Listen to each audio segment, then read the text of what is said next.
Hello and welcome to the Luscious Living Podcast. I'm your host, Celine Bilgin, holistic nutrition consultant and the founder of Luscious Living, where personal growth meets wellness.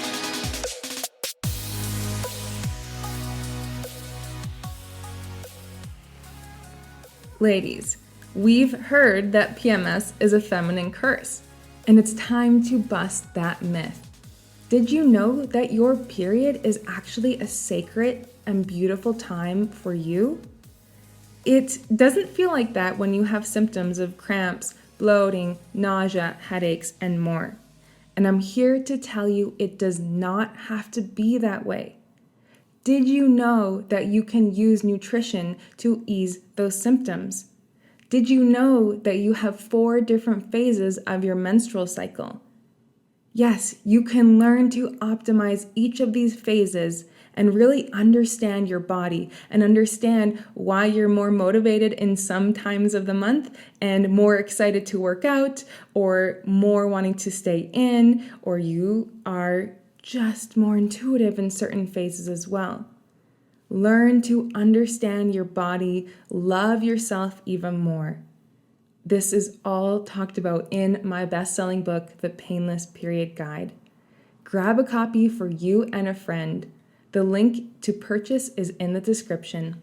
Welcome everyone to the Luscious Living Podcast. I am honored, so excited, if you can't tell from my voice, to have this absolute savage of a human on the podcast today. His name is Hector Rodriguez, and really he has, since 2019, I know you've run way more races than this, but you have had over 20 races, everything from running for over 24 hours straight, for 48 hours straight, for 50 kilometers, 50 miles, 200 miles, 240 miles, and for my Canadian friends, that is 386 kilometers, 0.243 to be exact. And Hector has completed the great races. Like we're talking Badwater, that's 135 miles, Moab 240 in the desert. Like it gets 30 degrees in Calgary and it's hot. And you were running through the desert. How I found Hector was by following the hashtag hard work works. And that's really a big part of your motto. And ever since then, I dove into every podcast that you were interviewed on. And I said, I have to have this man on here. And, you know, he's a businessman, a leader, a change maker. He's a hard worker and makes time to give back into the community in ways that we're going to talk about by raising money for Rods and YMCA, which we're just chatting about pre-recording. And I want to start off with a quote that Hector said that really is, I think, the basis of what you share, Hector. And that's: the more voluntary suffering you build in your own life, the less involuntary suffering will affect your life. And that is why I run. I call it my voluntary suffering time. But Hector, thank you so much for being here and for the privilege of all of us to hear your wisdom. Yeah, well, thank you. I'm excited to be on and share what I can with everyone. And thank you for that great intro. The only thing that I'd call out is that I've not completed Badwater 135. I've helped twice. Okay. But it is on my bucket list to go after. Definitely. Okay. Amazing. Let's talk about a good DNF too. Was it a DNF in that case? No, so I've only helped people on that race. I haven't been able to get myself in there yet. So hopefully with being a part of 2 crews in the last 2 years, hopefully that gets me in for the next year. Absolutely. And for those of you who are listening that don't know, you have to qualify for these races. You can't just be like, yeah, cool. This Moab 240 sounds like a good time. There's a lot that goes into it, and you're pacing for a friend for Leadville 100 again. Just some of those really, really big races. And thank you for that. And on that note, why on earth did you get to ultra running? Not just like a casual, like 6 miles, but why ultra running? When did that start for you? I think it escalated quickly when I came across David Goggins and the Can't Hurt Me book and his podcast with Joe Rogan. I think he did a great job of kind of describing the mental and physical fortitude needed to put yourself into voluntary suffering, Mm-hmm. and give yourself hardship and feel what it's like to be miserable, but then also feel what it's like to be still moving forward when you're feeling like that, and to realize how badass you are and your potential, and how, a lot of times you think that you can't go any further, but when you really lean into it, that you find out, he has this whole 40% rule, that you got 40% more in the tank, and you'll never know when that first roadblock hits that call it a day. So he kind of really like deciding to push myself and not give in to that voice wanting you to get comfortable and wanting you to go inside, wanting you to go, why am I doing this? All of those kind of voices. Again, Mm-hmm. you're starting to break those voices Mm-hmm. down and saying, I'm going to go.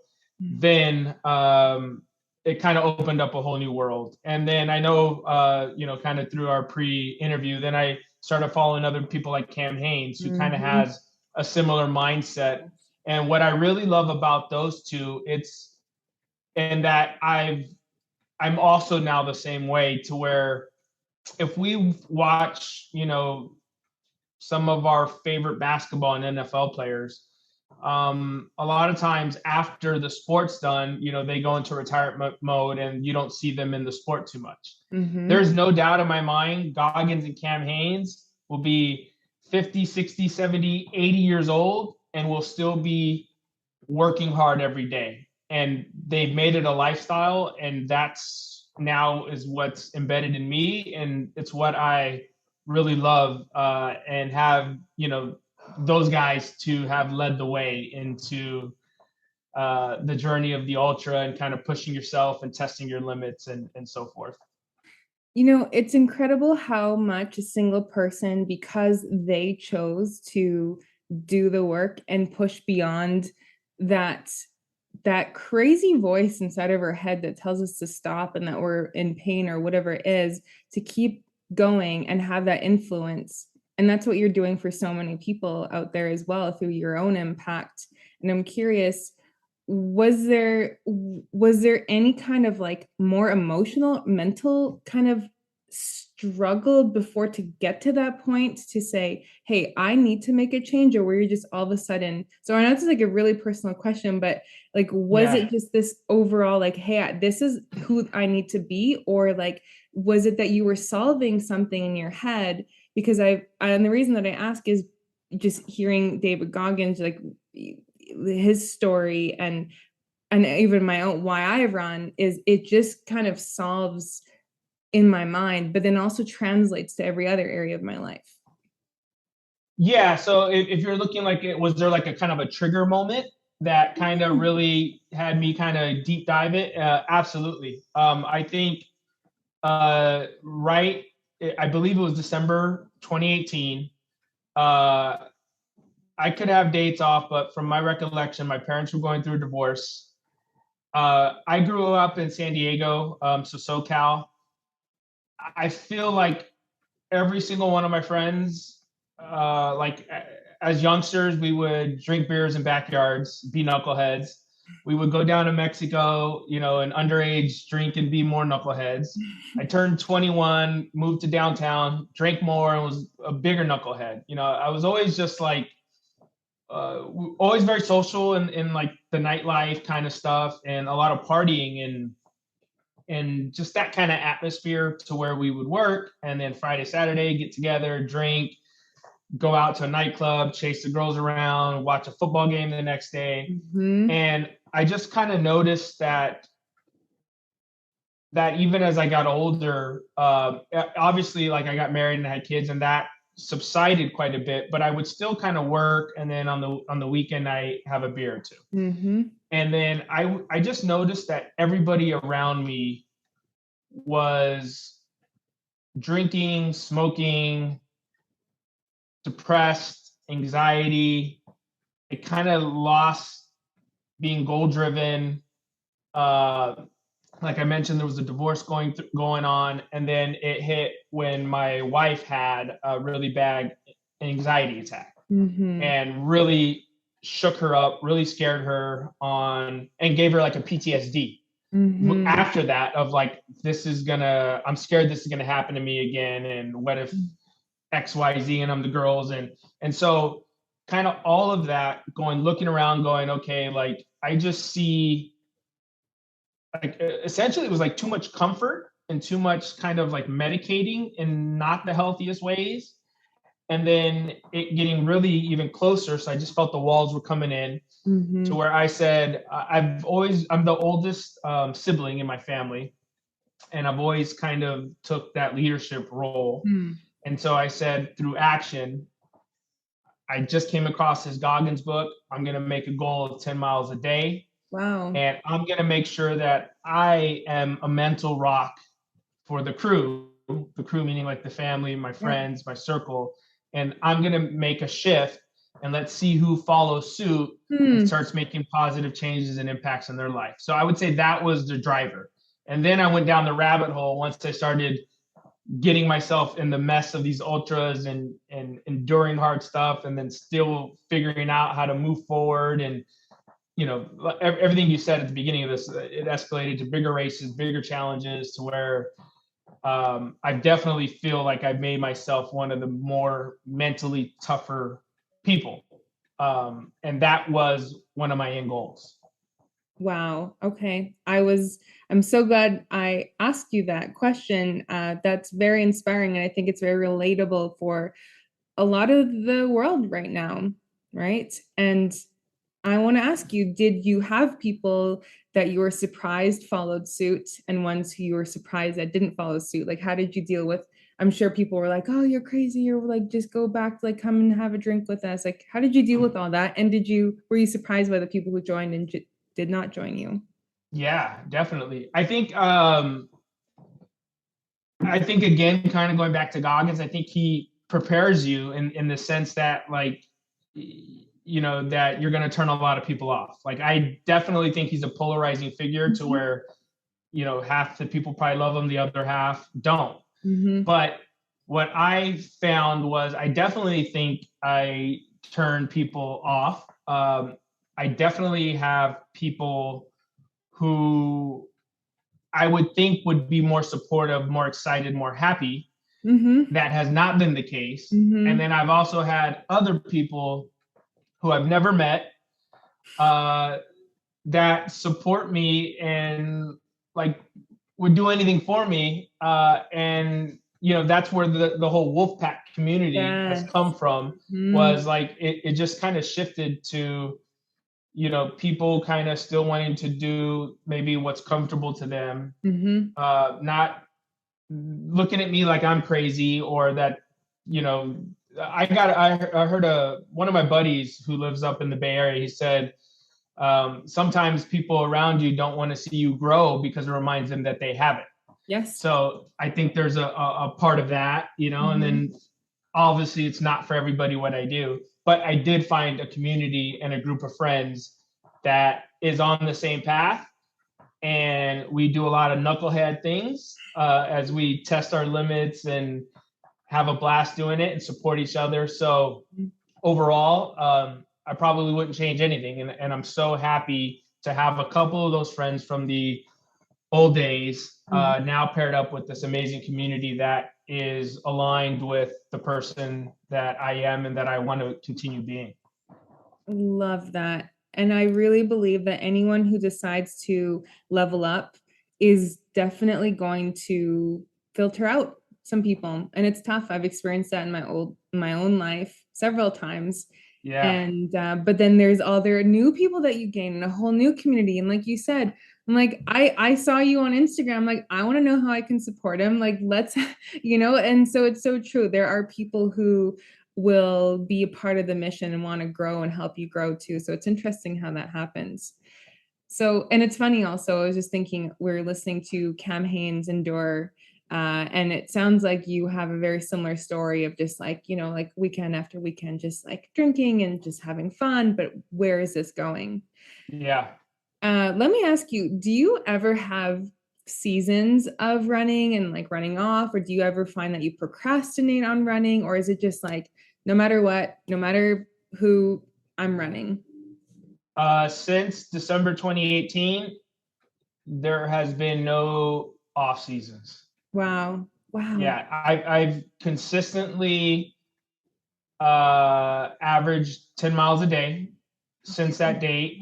Yeah. I have had fluctuations where I've had a lot less miles. I just most recently gave myself plantar, so I was trying to let that heal and stop running through it because that's what I kept doing, and it wasn't getting better. Yes, I But I continue to walk, to hike, to get on the treadmill. So there has been no month, let's just say, I've taken off that I've gotten away from averaging those miles since wow. I made that shift. Yeah. And I think that's one of the reasons, I think to me, that's one of my big secret sauces. Mm-hmm. And it might sound silly to some people, but if I, going back to what you said at the beginning, right? That voluntary suffering helps with involuntary suffering. Well, if I can every day, so many days I don't feel like doing crap and Mm-hmm. I'm tired, I didn't sleep good, and I'm like, hell no. Nah. But if I know that even in all those negative thoughts that I'm still going to get my 10 miles a day, and then I continue to do it, I consistent, I build that habit, that it just happens. The work gets done irrelevant of how I'm Mm-hmm. feeling. And to me, that translates to everything. It's like once you give me something, I'm gonna say balls to the wall, like all Mm-hmm. in, Mm-hmm. let's Yeah, get it done. And totally. so that that has been like a foundational piece for me to where I would feel super physically and mentally like off if I don't get that that daily sweat out, that daily suffering of my 10 miles. Yes. Yes. Okay. So for those who are listening and they're thinking, hey, I want to be able to run. I want to do this. It's like what it is not based off of feeling. It is based off of that commitment because it could be fun. You get inspired by something, but that's not where the work lies, right? So you simply have it that's your non-negotiable. It sounds like this 10 miles a day, no matter what. And even actually I want to kind of clarify that. So I was saying that you had um I was plantar fasciitis was your foot eventually that you had struggled with. So you continue to walk either way. You're like, I'm getting my miles in no matter what. If I have to crawl to get my miles in, I will, essentially. Yeah, so I count my miles because I do. I'm human. I have days where I feel like crap. So some days I'll walk it, some days I hike Mhm. it, some days I'll run it all, and some days I go over 10. Like Hmm. this week I'm probably like, at 15 a lot of these days. And so that's where I get the overall average. And there have been days where I have maybe got one or two. But by the time the end of the month comes, I'll have made sure, okay, damn it, I only got one or two, so now I need to get a long run this weekend to make up those miles. And I'm always doing math on my head, and it's probably like ridiculous, but again, like it's worked for me this long that I'm going to continue rolling with it. I love it. I love it. And so when you're, let's say, okay, Moab, that blows my mind. So you're in the desert, you're reaching the top of this. And can you remind me the elevation gain? Do you remember? Yeah, so Moab is roughly 240 miles, and I believe it's roughly 30,000 feet of climbing, which is the equivalent of Mount Everest for context. Okay. So so now that's clear. And then you're let's say you're like, okay, your knee is acting up, you're cramping, you're tired. Like I was listening to Courtney, um, and she's saying like she's like trying to test out if she can like sleep within a few seconds to be able to go. And so you're Yeah, tired, you're like your body is telling you no, like I can't do this right now. What's going through your mind? you're troubleshooting. So you're going, uh, you're just troubleshooting. You're just, and you're setting goals, whether it's small or long. So like if I'm feeling really terrible, I'll do kind of a quick cycle. Did I eat? Am I drinking? Where does it hurt? How far to the aid station? Okay, if I run 1 minute, I'll walk three. I'll give myself like Mm-hmm. different kind of rewards Mm-hmm. uh, to keep moving, to keep going. Okay, if I can hit a mile in 15 minutes, then I'm gonna take a break and rest 3 minutes. If it's the middle of the night, like, hey, as soon as I hit 5 miles from here, I'm gonna take a 10-minute nap. So it's constantly like setting smaller goals, smaller Mm-hmm. achievements, and kind of look towards that. Um, and just so that's what I'll do when it's, I don't know if I want to call it regular pain, but like pain that I'm used to, that's just yours. Everything hurts from every step from being out there that long. Mm-hmm. Now, I will say if I felt like my leg was broken Yes. and continuing on and I was, going to fracture it more or something crazy, I absolutely would call it a day. So Mm-hmm. I'm a believer that you push through pain, but you don't push through injury.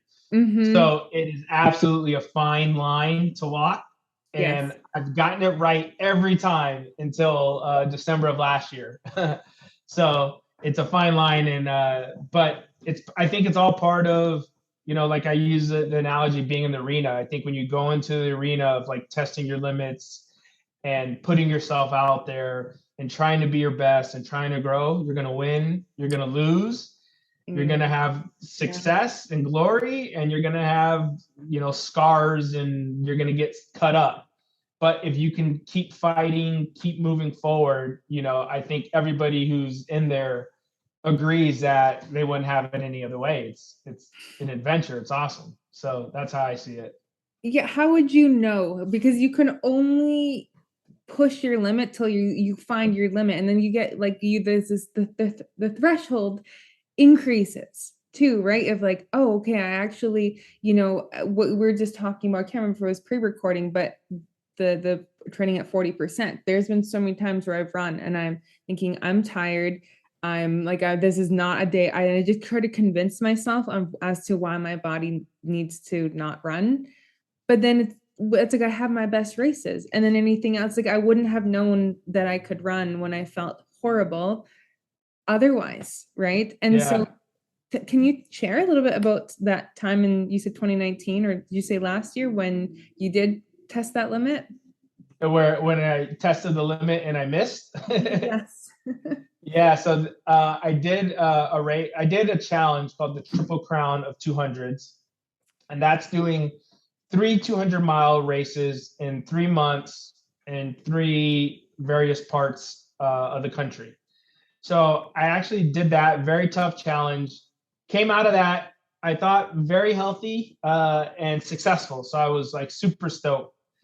I had my buddy Justin True, who was in town. So that ended, the Triple Crown in October. So he was in town in December, and he was like, "Hey, before I go," and so this is kind of going back to like the new friends, right? Like Mm. old friends might be, "Hey, before I go, let's go party and let's have some drinks and celebrate." Justin was like, "Hey, let's go do something gnarly." So we're like, all right, well, what's something gnarly we could do? He's like, well, let's do a 24-hour race and see if we can get 100 miles. So I Mm. was like, I like the way you think. So we actually signed up for a race together. Unfortunately, it got canceled. So we were like, well, I know San Diego very well. So I knew of an area where we could still run it on our own.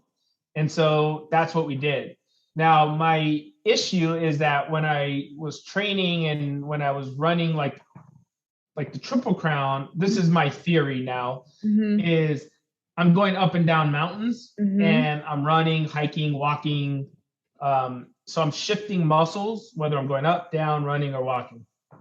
This course, in my head, I was like, this is a flat 3 mile loop that we're going to run for 24 hours and see how many loops or miles we can do. Okay. And I didn't realize how you're running and this using like the same muscles, and it Ah. doesn't really shift, and how much that just kicked my butt. And and then obviously I'm going faster. And so Mm-hmm. I'm not hiking at all. I'm like running the whole time. Yeah. And I just blew out my legs really bad. And my physical therapist said essentially what I did was I blew out my legs so bad that I like tightened up the calves into like a really tight ball that it pulled the fascia in my foot. And so I gave myself plantar fasciitis in a freaking race that was just for fun as a going away with my Oh buddy. And man. so to this day, I still feel it. And I was like still running races and doing a bunch of knucklehead stuff. But after May, I was just like, I need to like focus on getting this healed. And so I'm feeling a lot better now finally. But Great. I'm yeah. glad. What have you been doing? So like in that time you're still walking or getting those miles, and what do you do when you have an injury then personally? Well, at first, my advice would be, well, at first I did nothing. I thought I could in the previous 4 years, I would have aches and pains and would just run through them. And I felt like, I don't know if Wolverine's the comic book hero or not, but one of those comic books just Yep, yep, just heal kind extra fast. of okay, yep, yep. Mm-hmm. So I felt like, oh, something hurts, run through it, and I would heal super fast. And it happened, I feel like every time. Nothing ever stuck with me. So I felt like, okay, well, this is December. I'll just run through it. I'll just keep being active. And this is the first injury that lingers and does not want to go away, and that I couldn't run through. And I learned that in May in a big race, that it was here to stay. So I don't know if my advice I don't know if that was the right thing to do, but Yeah. after realizing that it wasn't going away, I started going to see a physical therapist here in San Diego. Had him basically. So what I've been learning is how just the whole body's connected. So if you have feet Mhm. pain, it's probably coming from your calves. Like if something on the left side hurts, it's probably something from the Yes. right. Yes. So it's been fun learning all that, but having him work on my calves and try to repair some of the issues that I've given myself has been that, as well as like doing my best to do these exercises, keep it stretched. I wear this silly sock, everything because I'm trying to get it healthy for my next event as best I can.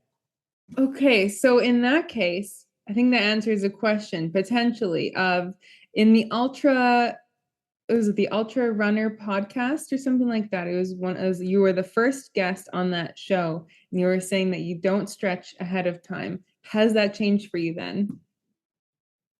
Uh, I definitely will say I don't stretch like I should, and then I go back to just being a knucklehead. Like if I'd rather just run. But I do think if my calves were looser, hence if I stretched them out more, that I could have.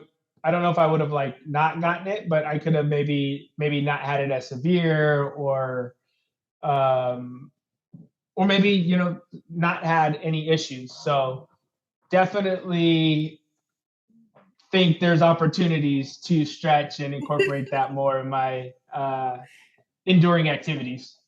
Fair enough.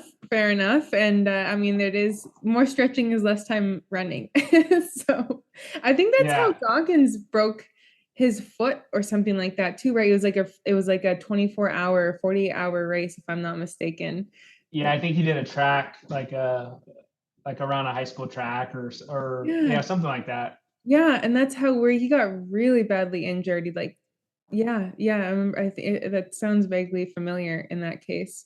Okay, so that's interesting. And so despite then pain, and then you're look at, okay, so it's easy also to have another level of comfort of, okay, this is what I do now. What is your North Star now? Like what continues to drive you? And then I want to ask you really about like business and like how that translates to your personal life and professional life. So my North Star as far as like running or Yeah, both actually. I was okay. originally running, but really, what is your, yeah, for like all of it? Like so I don't really have a North Star. I'm kind of just shooting from the hip. I'm a believer since doing this that a good way of life for me is testing limits, giving back, and supporting one another. Mm, So if I can continue to find ways to do that, then that's where you'll find the direction I'm taking. So in September 5th, I'm going to go with some friends and we're going to go try and run over 300 miles in the Montana mountains. yep. In May, I want to go back to Cocodona. We talked about Badwater earlier. That's on my bucket list. Hmm. So there's a bunch of challenges that I want to continue doing. And so if in those enduring activities I can continue meeting awesome people like yourself, different companies, different whoever, Hmm. and I can find ways to give back to the community and support others on a similar journey. Because as we talked about earlier, also, there's a lot of people who make these changes for the better, and their old family, friends, crews, whoever don't support them. But I know how hard it is to make that shift, to keep going, even if you feel like you're losing friends. So I'm Hmm. really big about trying to be supportive of people trying to grow. Hence Yes. why I pace and I crew and I do my Yes. best to be there And you're for here people. and other podcasts, right? Like you really walk your talk, or I should say you run your talk. Yeah, I give effort, that's for sure. I'll Yeah, say that. 100%. It shows. Actually, I changed my mind. There's two quick other questions, running questions I want to ask you, if you don't mind. Um, One of them is I would like to hear a little bit about a time where you did not finish a race and what made you ultimately decide that you were going to like have a DNF, and how did you handle that mentally, or was it just like, yep, I'm just next time, next race? So the last DNF I can use as an example. In May, I signed up for Cocodona 250. It's a 250-mile race out in Arizona. Um, I went into that race. So as I mentioned, in December, I gave myself planner. Uh, I have a coach who's very aware of my injury. He kept telling me to back off of a lot of the things I was doing, because in January I did a 50K. February I went and did like a 24-hour race. Uh, I don't remember what I did in March, but I'm thinking I probably did an ultra. Then April I did an Ironman 70.3, all Mm-hmm. with bad feet. And Mm, so he was in my ear saying like, "Hey, like back off. You're gonna mess up your cocodona. You need to let your feet heal." And then he was giving me different things or people to see to get it mitigated. And I was more of my knucklehead mentality of I can run through this. It's always worked. Like I've got 5 months. I'll be healthy by then. I've mm-hmm. never had something linger this long. So Mm, at the end, he ended up being right. So I ended up going to Cocodona with both my feet with planner. And what happened there was I had every step just really getting painful. mhm, And after, I don't know, the first 24 hours, I just felt like my feet were just like on fire, walking on glass. Like there was pain on the bottoms and the top. mm, And mhm, then I was having breathing issues, and I mm, started like wheezing. And then I just remember I remember I had a buddy come out and take me up like this. It's called Mount Mingus, I believe. And in my head, I'm looking at him in front of me, and I just see that he's not going that fast.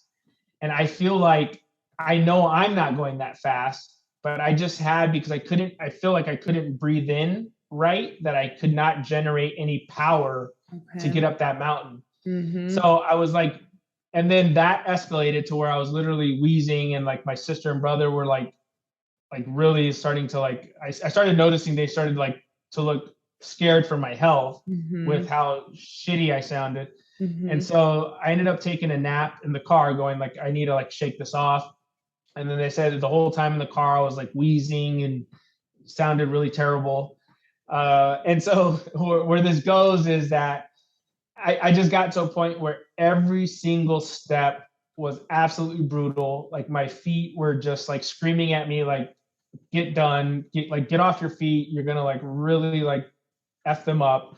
You Yeah. can't breathe. You Yeah. got no power. Yeah. So when all of that like was coming in, I was just like, for the first time, I'm gonna listen to my body. I'm Mm. gonna stop pushing this planter, and I'm gonna never do this again. And I'm gonna get myself healed, so I'm not doing something so extreme where I'm not at my healthiest. And Mm-hmm. so that was like super hard to realize like maybe I wasn't like a Superman to be able to push through all of like the breathing and the Yeah. um, foot issues. But I'm like totally cool with the decision I made for one reason is like I'm a believer in the quote, it's better to aim high and miss than aim low Yes. and hit. Yes. So, had the race been 100 miles, I just did 145. Yes. That's a huge success. But because I went for 250 and I did 145, I failed. So I'm cool with that failure. That's a pretty successful failure. I'll take it, Yeah, yeah. but I'm And going to go back and get it. yeah, exactly. Exactly. That's the thing. It's like I don't know if there's any really successful person, I would say runner, but who hasn't had some quote unquote failures. It's like the way that we see failure is I think flawed because of maybe school. It's like, oh, you failed the test. Well, you can't take the test again. Versus here, it's like, yeah, I just ran 100 miles and I'm gonna do it again next year. So I appreciate you sharing that because it's I don't think that's talked about enough. But yeah, I appreciate you sharing that, and I can't wait to hear about when you do it next. The Yeah, other, I want to add to that really yeah, quick. please. My big belief is failure is not the opposite of success; it's a part of it. And so, Exactly. yeah, so exactly what you said, and that's across life. Like you might have a great idea to start this business and you fail, but you learn how to form an LLC. You learn how to network. You learn how to uh, separate your finances, get an accountant, manage people, and this. And Exactly. even though you fail at all, there are skills there that will help you when you come up with your next idea of what it's going to take, where you need to find your opportunities, where you maybe need to bring on support or help to then go be successful in the next project. So I'm a big believer in that quote, and I agree with you. Like I've been with some of the baddest people, and I have seen them absolutely wrecked and dropped from races. So, Mm-hmm. but it goes to life, in my opinion. It really does. It really does. Even like it's just thinking about my own business experience in the past, I'm gonna say 15 years, even 10. This is I've had multiple businesses that I don't even say failed because it was just I learned what I needed to do and then it was just it wasn't the right, and you could see it as a failure or just different. Yeah, it's like when you're pursuing anything in life, you're going to fail. Anything worth pursuing you're going to have failures. Otherwise, it's just like tiptoe to death. Earl Nightingale says we walk around safely, tiptoeing through life, hoping to make it safely to death. so, Yeah, so yeah, and is that what is that Hunter Thompson of like who wants to go into the coffin like in a pristine body right. versus like going to the coffin, let's go in there wrecked, tore up, saying, "Whoa, what a ride that was," you know? Okay. So I'm in that camp. Yes. Oh my gosh, when I had told a friend that I signed up for an ultra, it's like it was obviously with love.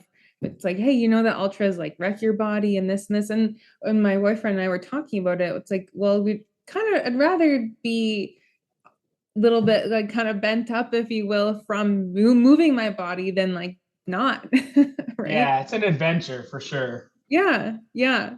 Okay, I want to ask you just a few other questions. The other one is there any advice you would have pre-race other than yeah, like any sort of like food or sleep or anything, especially because you're probably not really able to sleep the day before. I know I am not.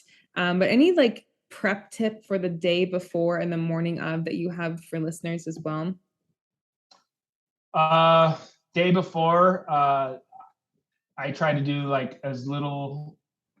I try to be as relaxed as possible. Mm-hmm. Just check into the race or whatever, and then I do my best to just get to sleep early because I know that sleep will be a luxury the next 4 to 5 days, especially like in the 200 milers.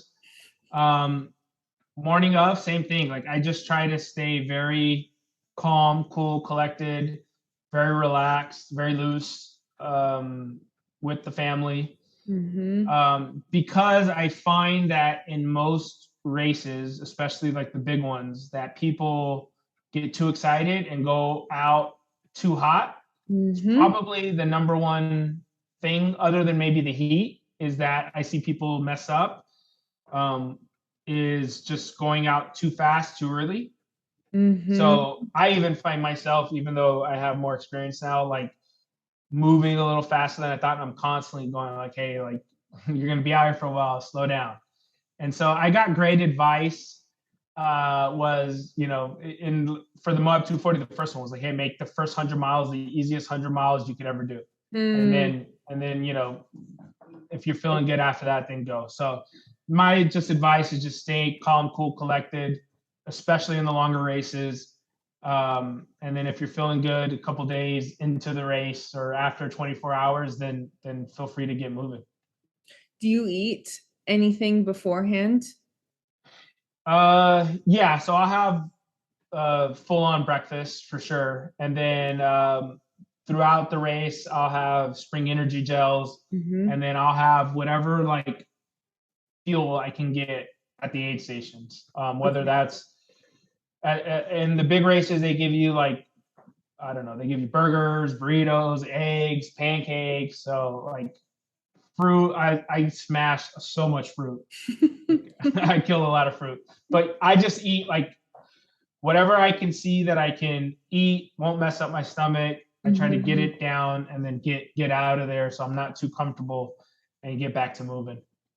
Yeah, I've heard sometimes like interviews where people will just like crush like a quesadilla or burger, and I'm like, man, I wouldn't be able to run after, but I guess you're running way more than the average race, anyways. Um, Yeah. yeah, so go ahead. No, I was gonna say, yeah, you almost have to kind of train uh to eat on the go. Yes. Um Somebody told me, like, I forgot what the term was, but like just making sure your stomach can use anything as a fuel source. Mm, So like to be flexible in the diet, especially in the races. So like kind of all these little things I've taken, and whatever I can get my hands on, I'll eat, and I'll keep moving. I'm not eating any of it for taste at that point. It's all normally pretty fuel. gross by then. Yeah, and like imagine trying to eat a salad or like just something like that. It would just take so much longer to digest if it is raw vegetables anyway, rather Yeah, than like, yeah, honestly, like a quesadilla. Um, yeah. I want to ask you lastly about some of your give backs to the community business.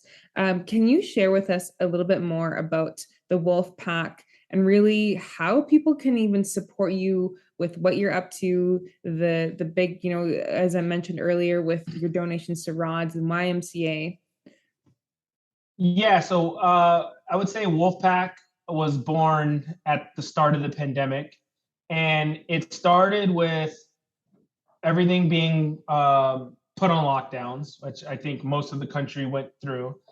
And even that was gyms. In San Diego, at a point, it was the beaches and the trails.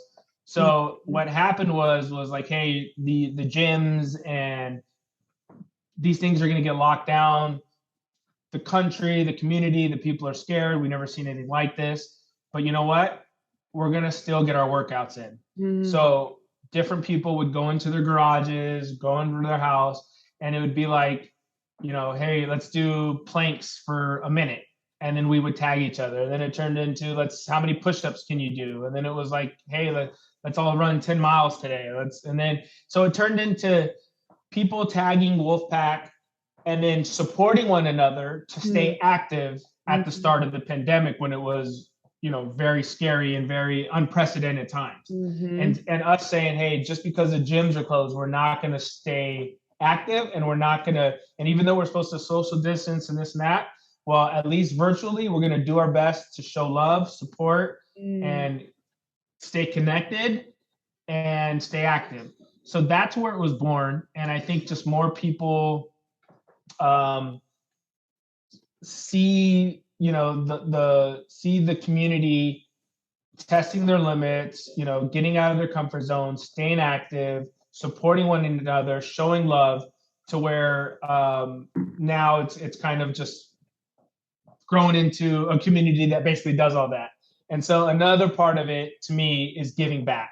So I partnered last year. I was partnered with my coach and buddy, Mike McKnight. We were doing things for a charity that he was a part of called Rods, where we were trying to help. It was basically racing for orphans with Down syndrome. So we were racing, trying to raise awareness. I did a couple of t-shirt collabs, and I gave all of the profits to that charity, doing everything we can to help these little kids find families. This year, I've partnered with another event that another initiative that I did was I created another shirt, or another clothing, gave all the profits to my buddy Justin, who